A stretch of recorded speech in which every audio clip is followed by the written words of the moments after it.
आने का समय बिल्कुल नजदीक आ गया है। आइए मंगलाचरण करें और श्रीमद् भागवत के माध्यम से कि दिव्य सुखदेव जी जो वर्णन कर रहे हैं उसके माध्यम से उस लीला का दृश्य भी देखें और श्रवण भी करें। वसुदेव सुतं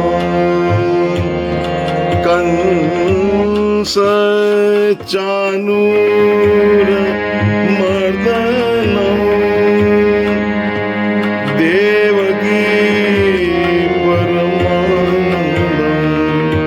आज सबसे पहले माँ देवकी के कोख से भगवान प्रकट होंगे, उनको परमानंद देने वाले, उसके बाद सारे जगत को आनंद देने वाले कृष्ण वंदे जगद्गुरुं, कृष्ण वंदे जगद्गुरुं। वंशी विभूषित करान नवनीरदाभात पीताम्बराद अरुणबिम्ब फलाधरोष्ठायत पूर्णेन्दु सुन्दर मुखारविन्द नेत्रायत कृष्णाद परम किमपि तत्त्वहं न जाने। तो आइए इसका दिव्य भाव सुने। ये जो सुंदर अभी श्लोक आपसे कहा गया, इसका बड़ा ही सुंदर भाव ये है कि भगवान श्री कृष्ण के हाथ में वंशी से वो विभूषित है, उनके कर में वंशी है और उनकी जो श्रीअंग है वो नए जैसे मेघ हों उनके समान श्याम है। उनके सांवले अंग पर पीतांबर सुशोभित हो रहा है। उनके होठ जैसे लाल पका हुआ बिंब फल हो ऐसे लाल लाल होठ हैं। सुंदर मुख चंद्रमा को भी लज्जित कर रहा है, जो शरद पुण्य का चंद्रमा है। नेत्र प्रफुल्ल कमल के समान मनोहर होते हैं। ऐसे कृष्ण के अलावा कोई दूसरा भी परम तत्व है ये मैं नहीं जानता। तो ऐसे श्री कृष्ण का प्राकट्य समय समीप आ गया। उस समय प्रकृति का चित्रण करते हुए श्री सुखदेव जी कहते हैं, श्रीमद्भागवत के दशम स्कंद के 3 अध्याय में श्लोक पहला है, अथ सर्वगुणोपेतः कालः परम शोभनः यौवाजनम् अक्षः शांत रक्ष ग्रह तारकम। उस रात्रि में प्रकृति उत्सवमयी होगी, जैसे कोई सुंदर बगीचा हो जिसका अपना महल हो, वह संयम आने लगे। वैसे तो सारा बगीचा उनका है, लेकिन जब वो संयम उसका रखवाला महल का मालिक ही आ जाए तो प्रकृति किस प्रकार से स्वागत करेगी। कि प्रकृति परमात्मा की स्वरूप भूता है, उनकी अर्धांगिनी है, उनकी सेविका है। तो प्रकृति के द्वारा ही परमात्मा के सारे गुणों का प्रकाश होता है। तो प्रकृति ना हो तो भगवान का काम ना बने। तो प्रकृति अनेक प्रकार की है, लेकिन ब्रज में मथुरा में उस समय प्रकृति विशुद्धा प्रकृति थी। ब्रजमंडल में भगवान का लोक ही उस समय आविर्भूत हो गया था। ऐसी जो प्रकृति में हर जहां जो सब द्रव्य भगवान के ना आने से उदास थे, प्रकृति के काल, दिशाएं, पृथ्वी, जल, अग्नि, वायु, आकाश, मन और आत्मा सभी जो थे वो उनके विचिन्न थे। मन में असुरों का शासन चल रहा था। आज भगवान के आने से जड़ चेतन जो भी है, तो जो काल था वो परम सुहावना हो गया। ये समय परम शोभना, मतलब उसमें जितने गुण थे 9 के 9 सब ऋतुओं में प्रकट हो गई। आम वृक्षों में बौर आ गया। वर्षा ऋतु थी परंतु बसंत ऋतु आ गई। शरद ऋतु की स्वच्छता, वर्षा ऋतु के कदम्ब, हर प्रकार की ऋतुओं का जो सबसे बढ़िया उनका जो रूप है वो सारा एक साथ प्रकट हो गया। तो भगवान दिन में आए हैं, रात में आए हैं, तो दिन में खिलने वाली कमलिनी भी खिल गई, रात की तो कुमुदिनी खिलनी ही थी। काल के भंडार में, काल के खजाने में जितने भी विशिष्ट समय में विशिष्ट पुरुषों के द्वारा प्रकट होने वाले जो सद्गुण थे, एक समय ही प्रकट हो गए। उस समय सुखदेव जी कहते हैं रोहिणी नक्षत्र था, जनरक्ष और दूसरा, उस समय भगवान की जो श्री देवी थी, पृथ्वी थी, वो भी इनकी अगवानी के लिए अपना मंगल चिन्ह, आभूषणों, गहनों को लेकर प्रकट हुई। सारी विश्व की खानें खुल गई, दिव्य समय आ गया। दूसरी बात पृथ्वी देवी के मन में आया कि बहुत दिनों के बाद भगवान के चरण मेरे वक्षस्थल को स्पर्श करेंगे। इससे वो आनंदित और पुलकित हो गई। यमुना जी का जल, सब नदियों का निर्मल हो गया। यमुना जी तो यमुना महारानी, पटरानी है, तो नद्य प्रसन्न सलिला, वो तो इतनी प्रसन्न हो गई। और नदियों ने भी सोचा कि हमारी एक बहन को पटरानी बनाएंगे तो सब नदियां प्रसन्न हो गई। सरोवर जो थे वो जो हैं उनका स्थान आया, सरोवर भी सब निर्मल हो गए। अग्नि जल उठी, यज्ञशाला की शांत अग्नि अपने प्रसन्न हो गई। अग्नि के मन में चीज आई, एक तो यज्ञ होंगे, खाने को मिलेगा, दूसरे भगवान की लीला जानने वाली अग्नि बोली कि अन्य अवतारों के विपरीत इस बार भगवान मुझे मुंह में रखेंगे, ये भी उनकी लीला आएगी, 2 बार अग्निपान भगवान करेंगे। इस प्रकार से वायुदेव ने सोचा कि भगवान भी सुख वहन करते हैं, वायु अपने आप को वहन करता है। आज मैं भगवान के समशील हुआ तो मेरे को ग्रहण करेंगे तो भगवान के अंग का गंध मिलकर मुझको सुख देगा। इस प्रकार सारी प्रकृति, कहने का भाव, सारी प्रकृति ही भगवान के आने के उपलक्ष्य में सब और हो गई। समय की बात, भद्र महीने, कल्याण करने वाला भाद्र मास था, कृष्ण पक्ष, संयम श्री कृष्ण के साथ संबंध है। अष्टमी तिथि बिल्कुल पक्षों के बीच में संधि स्थल पर आती है। रात्रि का समय योगियों को प्रिय है। आज योगेश्वर श्री कृष्ण का अवतार होने वाला है। भगवान के आविर्भाव का अर्थ ही है अज्ञान के घोर अंधकार में ज्ञान का दिव्य प्रकाश। साधुओं का मन ही प्रसन्न हो गया। धुंधुलियां बजने लगी, अपने आप बजने लगी जैसे किसी ने बजाई ना हो। जो पहले तो देवता नगाड़े बजाने आते भी तो उन्हें मार मार भगा देते। आज इंद्र के दरबार में जो किन्नर गंधर्व, जो गाने वाले जो काफी देर से नहीं गाए थे, वो मंगलमय स्तुति करने लगे। अब सरायन जी थे, उनसे रहा नहीं गया, वो अपने आप नाच उठी। इन सब में इतना उत्साह आ गया कि उनके अंदर जीवन नाच उठा। अब देवताओं ने देखा, देवता तो पहले से तैयार थे, सारा काम तो उन्हीं का हो रहा था। अब वो भी स्तुति करते हुए, अस्तुति करहि नाग मुनि देवा, बहुविधि लाभ ही निज निज सेवा, वर्षी सुमन स्वंजलि साजी, गह गह गगन धुंध बीवाजी। वो जैसे भगवान श्री राम कृष्ण रूप में आते हैं वैसे ही पूरा वही सुहावन, सब नदियों में निर्मल जल हो गया। इस प्रकार ये सब हो गया। तो अब सब जो ऋषि मुनियों के साथ, देवताओं के साथ पुष्पों आनंद में भरकर सब दौड़े। नारद जी दौड़े, ऋषि मुनि दौड़े, और मन ने कहा आज तुम्हारी छूट है, कोई निरोधवाद की बात है नहीं मुनि, तुम अपने मन को मुक्त करो और श्री कृष्ण की ओर दौड़ पड़ो। उस समय मेघ जो थे, जलधरा जगजुर अनुसागरम, मेघ समुद्र के पास गए और कहे भाई तुम्हारे पास आने का ये फल है कि हमारे पास जल ही जल हो गया। अब कुछ ऐसा उपदेश करो कि जिससे तुम्हारे अंदर है भगवान हमारे अंदर आ जाएं। तो आज मेघों ने देखा कि भगवान घनश्याम बनकर उनके ही रूप धारण करके आ रहे हैं। तो भगवान के दर्शन का थोड़ा जल उन्हें भी प्राप्त हो गया, प्रेम रस का। इसलिए मेघ धीरे धीरे गर्जन करने लगे, क्योंकि जोर से गरजेंगे तो मिठास ना रहे। धीरे धीरे गर्जन होने लगा और इस प्रकार सारे भूमंडल को उत्सव बनाते हुए, सबको उल्लासमय बनाते हुए भगवान श्री कृष्ण के प्राकट्य का काल समय आ गया। आज वो समय है। अभी आज 7 सितंबर है और मैं बोल रहा हूं यहाँ पे अभी लाइव ही, एक तरह से समझिए, लाइव करके मैं लाइव भी आ सकता था लेकिन थोड़ा कोई बात नहीं। तो अब प्रधान तो श्री कृष्ण है, ये लाइट वगैरह तो सब उन्हीं की दी हुई है। सब कर परम प्रकाशक जोई, राम अनादि अवधपति सोई। खैर उस समय अब हम प्रसंग में आते हैं। रात्रि का समय है, चारों ओर अंधकार छाया हुआ है। उसी समय सबके हृदय में विराजमान भगवान देवी शंख लेकर आइए, शंख लेकर आइए, भगवान का हम उद्घोष करना चाहते हैं। तो देवी रुक्मिणी देवकी के द्वारा प्रकट हुए। ऐसे प्रकट हुए जैसे पूर्व दिशा में 16 कलाओं से पूर्ण चंद्रमा उदय हो गया हो। निशीथे निशीथे निशीथे तम अद्भुते जायमाने जनार्दने देवक्यां देवरूपिण्यां विष्णु सर्वगुहास्यः आविरासीद यथा प्राच्यां दिशिन्दूरिव पुष्कलः।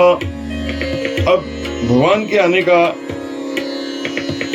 समय जैसे ही नजदीक आ रहा है तो कौन से भगवान आ रहे हैं?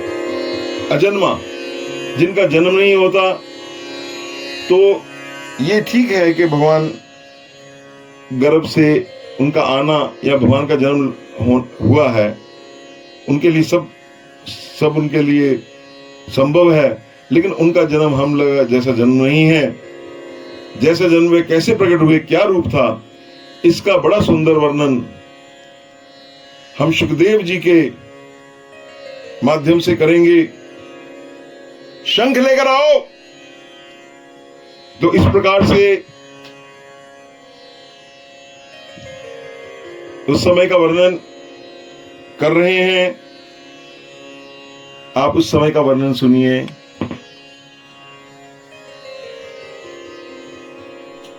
अरे तुम्हें कह रहा हूं शंख लेकर आ।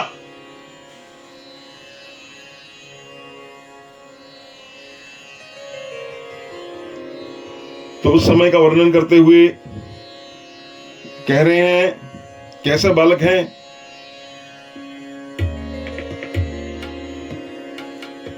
तम अद्भुतम बालक अंबुजेक्षणम चतुर्भुजम शंख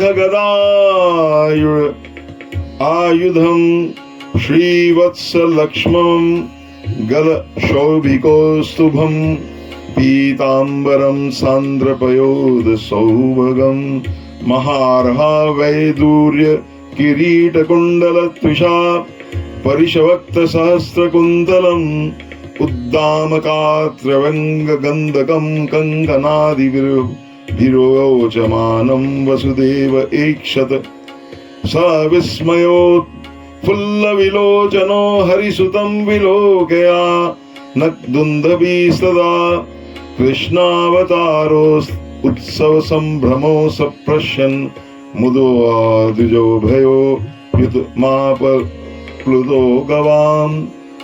इस प्रकार भगवान प्रकट हुए। वसुदेव जी ने देखा कि उनके सामने एक अद्भुत बालक है। ऐसा कभी से किसी ने आज तक नहीं देखा।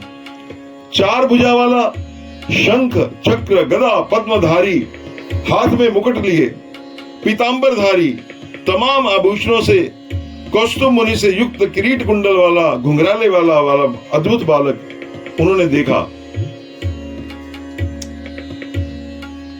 और इस प्रकार से वो जो बालक देखा वो कैसी है?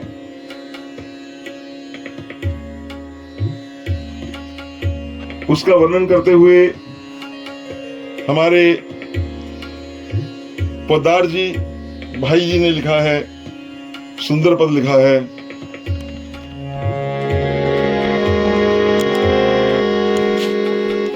नील नील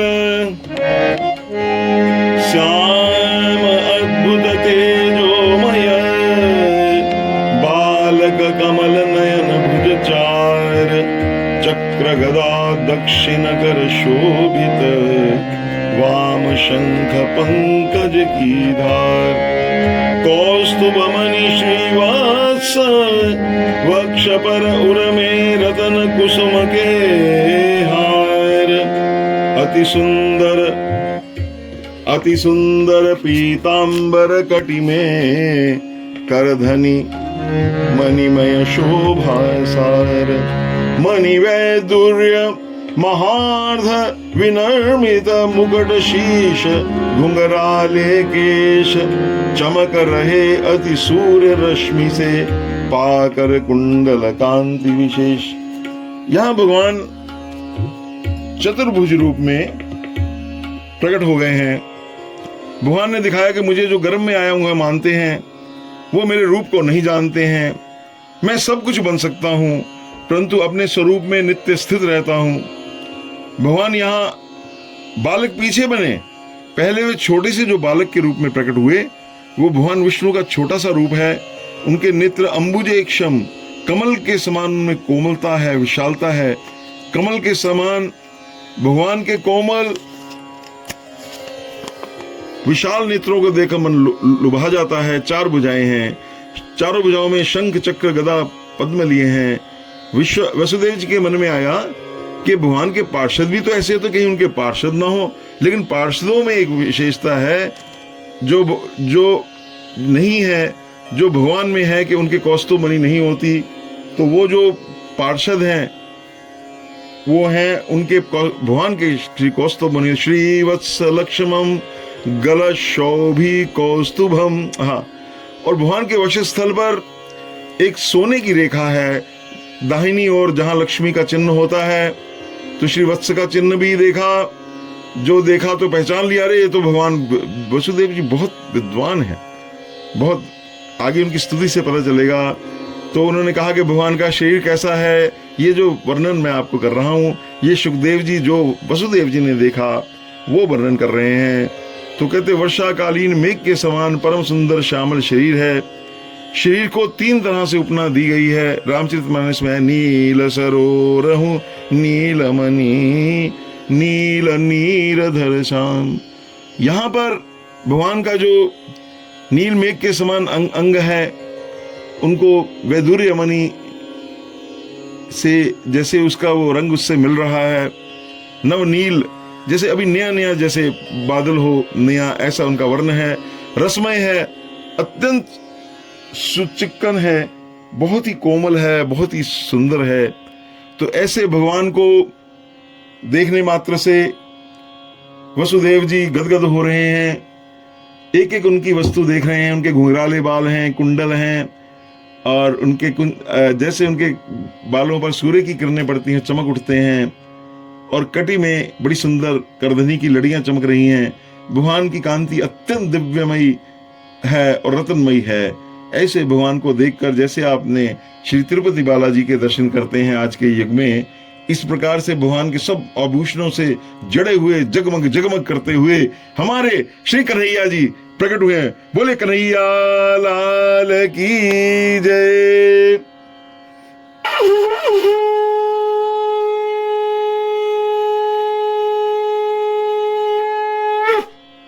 तो ऐसे कन्हैया लाल जो प्रकट हुए हैं उनको सब उनके चमक रहे हैं, आभूषणों से सुशोभित भगवान हैं, छोटे से बालक हैं।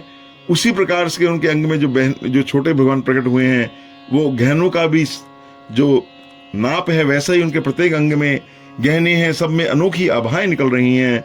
उज्जवल श्याम सुंदर के ऊपर नीलिमा पर भी श्यामता है, श्यामता पर भी शुभ्र आभा है। तो इस प्रकार से जब देखा तो विश्वास नहीं रहा कि ये कोई बच्चा है। उन्होंने समझा कि शायद भगवान संयम हरि मेरे पुत्र बनकर आए हैं। पहले आश्चर्य हुआ, सारा कैद खाना जहां वो रहे हैं वो जगमगा उठा है। और उस कैद खाने में उस अंधकार का वर्णन शास्त्रों ने किया है, निशीथ का अंधकार। निशीथ का जो अंधकार होता है इसमें अज्ञानी लोग सोते हैं और जिनका हृदय जागता है वही भगवान जन्म लेते हैं। तो सारा कंस मंडल सोया हुआ है। जागने वाले सिर्फ 2 ही प्राणी हैं, वसुदेव और देवकी। वसुदेव सुतम, वो उनको इसीलिए हमने मंगलाचरण में बोला देवकी परमानंदम, वो परमानंद देने वाले वही 2 जागे हुए हैं। 2 ही प्राणी हैं। तो पहले उनको बड़ा आश्चर्य हुआ कि देविका के बच्चा होने वाला ये कहां से रूप प्रकट हो गया। छोटा सा बालक, कद भी लंबा नहीं, सारी चीजें भगवान विष्णु की, इसलिए वो अद्भुत बालक। उन्होंने कहा, आश्चर्य हुआ, विस्मय हुआ। फिर ध्यान, अरे मेरे पुत्र आकर भगवान आ गए, भगवान आ गए, आ गए। बस आनंद छा गया, आंखें में जल भर गया, आंखें आनंद से खिल गई। क्या करते, देने को कुछ नहीं था। मन ही मन संकल्प किया कि ब्राह्मणों को 10,000 गायें देगी, और मन से उन्होंने भगवान की खूब स्तुति करी, शंख बज गए।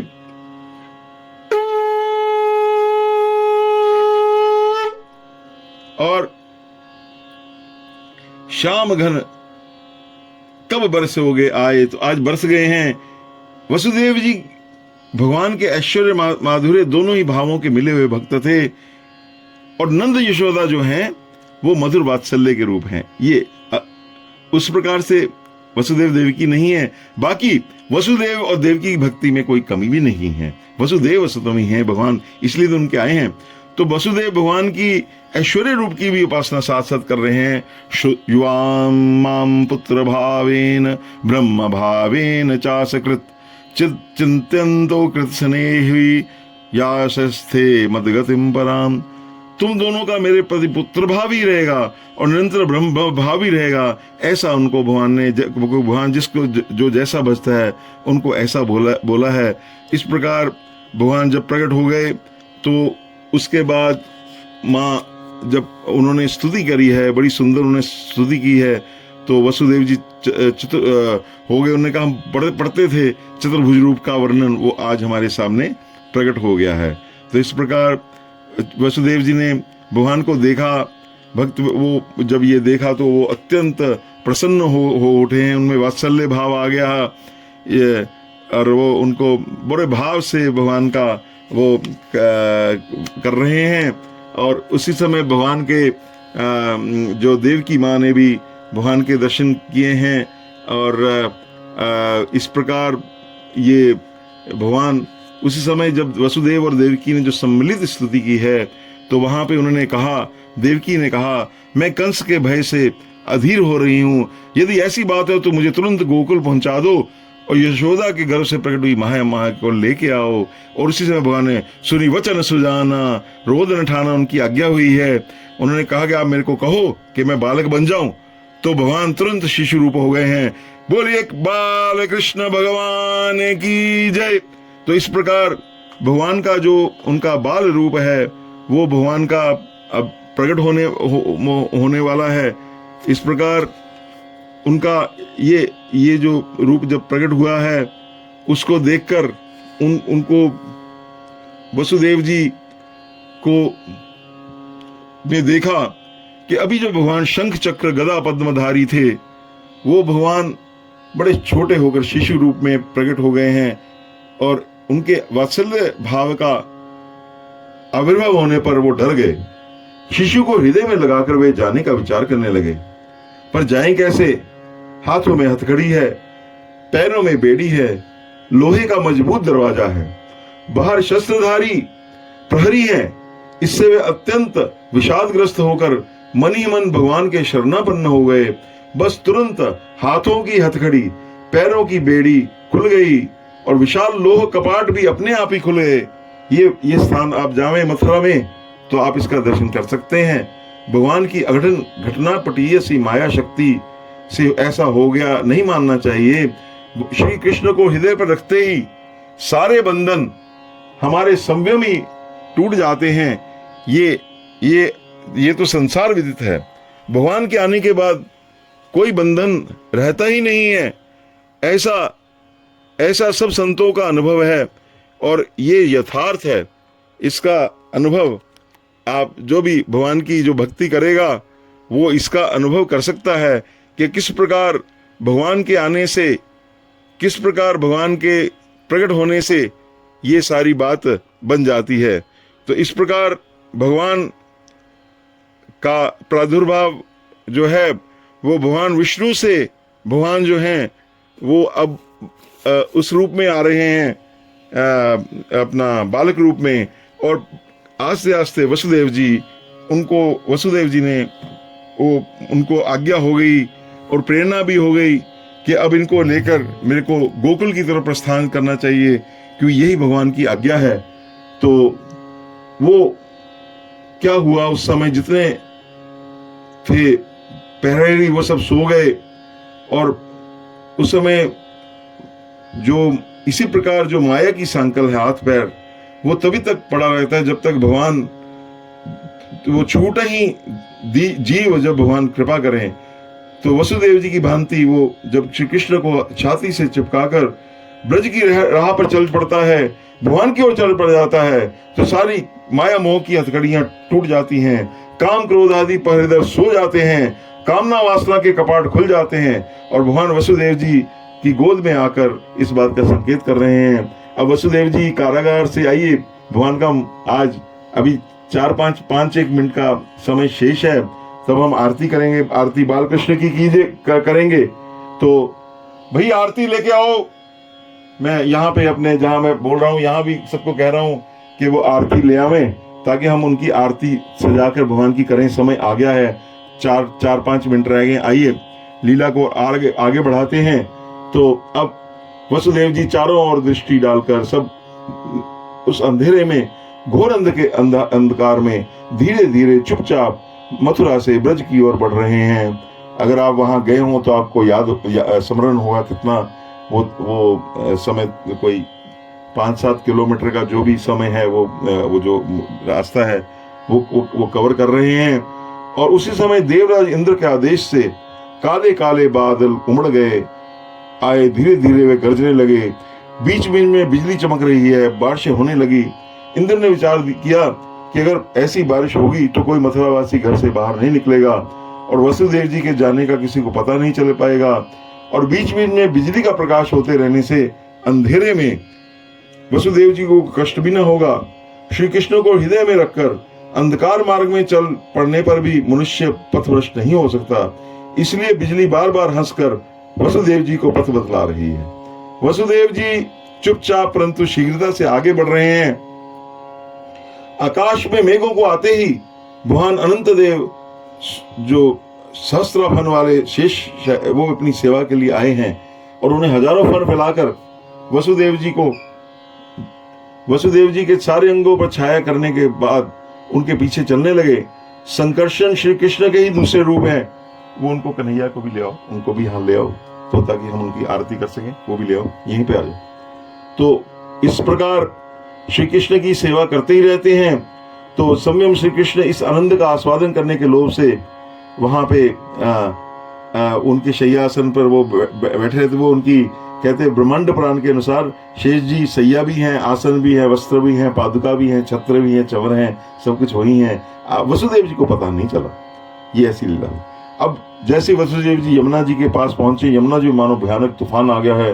बड़ी बड़ी पहाड़ जैसी ऊंची तरंगे उठ रही हैं, जैसे बड़े बड़े भंवर पड़ रहे हैं। उस समय यमुना जी का रूप बहुत विशाल है, आज का वाला रूप नहीं है। तो बहुत विशाल यमुना जी की थी, उसका असीम किनारा। उस समय श्रीहरि को गोद लिए, जैसे वो जो संयम भवसागर को पार करने वाले हरि हैं, वो चिंता कर रहे हैं। तो भगवान की ये जो माधुरी लीला है बड़ी विलक्षण और चमत्कारी है। वसुदेव जी श्री कृष्ण को गोद में लिए यमुना तट पर खड़े हैं और उधर यमुना जी श्री कृष्ण के चरण स्पर्श की कामना से व्याकुल है। इस प्रकार यमुना जी बार बार उछल उछल कर अपने प्रेमास्पद प्रभु के अरुण चरणों को स्पर्श करने की कोशिश कर रही हैं। श्री कृष्ण शिशु को अपनी ओर आते देखकर यमुना जी ने विचार किया कि इन चरणों की धूली मानस ध्यान का विषय है, मेरे तट पर आ रहे हैं, और आनंद और प्रेम से भर गई। इतने आंसू निकले। संत लोग कहते हैं, ये संत लोगों की भावना है कि उसमें बाढ़ आ गई। ये बाढ़ उसकी है, उनके आंसुओं की बाढ़ है यमुना मैया की। अब ये देखकर पिता वसुदेव के व्याकुल देकर भगवान कृष्ण धीरे से एक पैर बाहर निकाला उस टोकरी से, और यमुना जी के जैसे ही मस्तक पर रखा, वो उनको स्पर्श सुख मिला, वो झुकने लगी। इतनी झुक गई तो वसुदेव जी हैरान हो गए हैं, सामने का जल घट गया है। इतना घटा जल और कम हो गया, और कम हो गया, और कम हो गया। और वो यमुना पीछे से तो तांडव नृत्य था, और यहाँ बाढ़ बिल्कुल रुक गई। यमुना जी का बहाव रुका। यमुना जी ने विचार कर लिया कि कृष्ण, इसलिए वो उनके घुटनों तक हो गई। और इस प्रकार वो तूफान जो था वो वस्तुतः तूफान नहीं था, उनकी चरण स्पर्श की उत्कट लालसा से ही यमुना का ये तांडव नृत्य हुआ था। इस प्रकार वह अब ये विचार कैसे रास्ते पहुंचे नंद घर का तो पता नहीं रात में। तो उसी समय यमुना जी कल निदान, जाओ वसुदेव, याद रखो श्री कृष्ण का भक्त कभी पथभ्रष्ट नहीं होता। तो वह जिस ओर चलने लगता है उसी ओर मार्ग संयम बन जाता है। तुम्हें मार्ग खोजना नहीं पड़ेगा, मार्ग संयम ही तुम्हें खोज लेगा। ये पथ ही तुम्हारा पथ प्रदर्शक बनकर तुम्हें नंदालय से जगाए, तुम्हें श्री कृष्ण की गोद में लेगा। फिर चिंता क्यों कर रहे हो? इस प्रकार वसुदेव जी सीधे नंद बाबा के महल में पहुंचे। नंद के आनंद भयो जय कन्हैया लाल की, ओ नंद के आनंद भयो जय कन्हैया लाल की। और श्री कृष्ण शिशु को यशोदा के पास भगवान ने सुला दिया है। बोल यशोदा मैया की जय। और वहां जो कन्या है उसको लेकर वो उनको उन्होंने उठाया।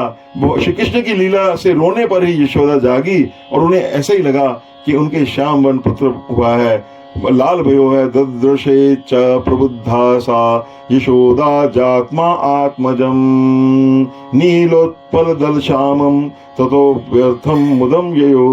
ये विष्णु पुराण के 5वें अध्याय का श्लोक है। इसी के साथ आज की ये जो विशेष कथा है जन्माष्टमी के उपलक्ष्य में, इसको हम विराम देते हुए अब पूरे 12 बजे का समय हो गया है। आइए भगवान बाल कृष्ण की हम आरती करेंगे और आप भी को उस आरती में मेरे साथ सम्मिलित हो जाएं। ये बड़ी सुंदर आरती हमारे उसमें दी गई है। आप भी करें। जो आरती बाल कृष्ण की कीजिए, आरती बाल कृष्ण की कीजिए। आइए ये हम सब लोग मिलकर आरती करते हैं। आरती बाल कृष्ण की कीजिए, आरती बाल कृष्ण की कीजिए, आरती बाल कृष्ण की कीजिए, आरती बाल अपनो जन्म सफल कर लीजिए, आरती बाल कृष्ण की कीजिए, आरती बाल कृष्ण। आइए इस आरती को इसको गाते हैं।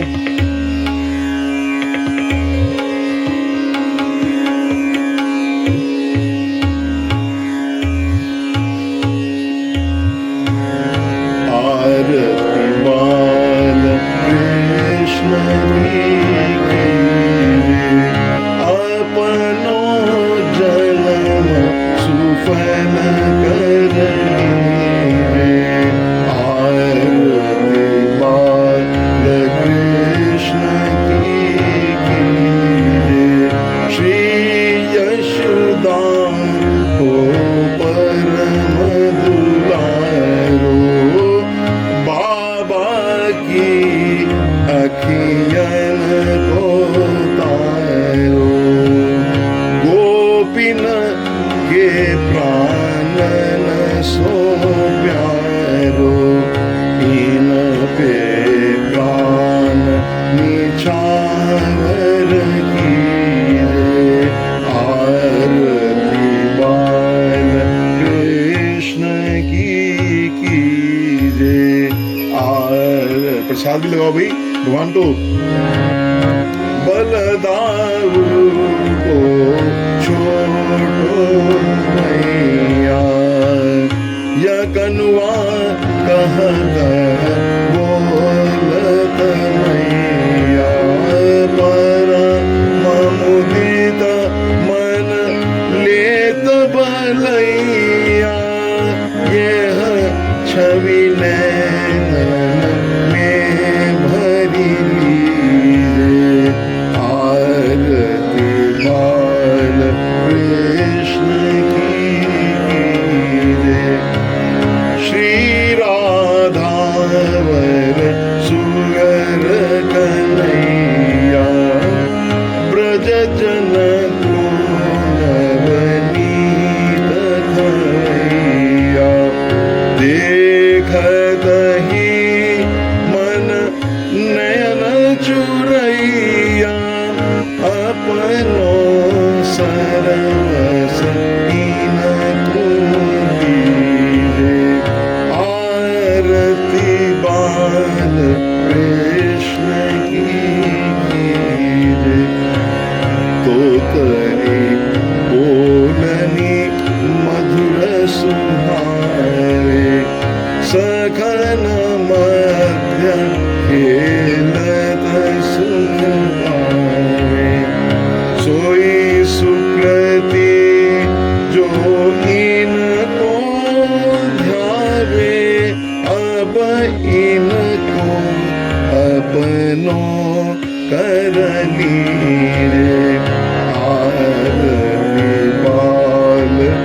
कृष्ण की जय।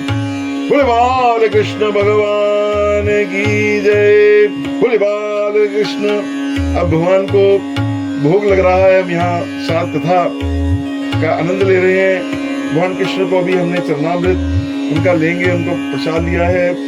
और आइए शंख बजाकर भगवान का तुदीयस्तु गोविंद तुभ्यमेव समर्पयेत्, तुदीयस्तु गोविंद तुभ्यमेव। बोले बाल कृष्ण लाल की जय।